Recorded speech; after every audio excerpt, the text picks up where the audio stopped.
ரொம்ப ரொம்ப சிறப்பு வாய்ந்தது. 4 மணியிலேருந்து அநேகமாக 1 மணிக்கு விட்டுருவாங்கன்னு நினைக்கிறேன்.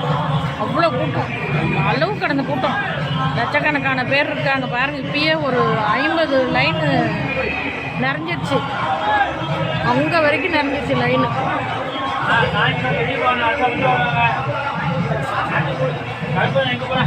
எவ்வளோ தூரத்தில் இருக்க அனல் பறக்குது, அதுலேயே இறங்கி நானும் 2 வருஷம் வச்சுட்டேன். அனல் பறக்குது. அந்த கட்டையை ஃபுல்லாக எரிச்சிடுவாங்க, ஒரு கட்டை விடாது இருக்காங்க, ஒரு கட்டை கூட விட மாட்டாங்க. பாருங்க, லோடு லோடாக குமிச்சு வச்சுருக்காங்க. பார்க்கறதுக்கு பாருங்க.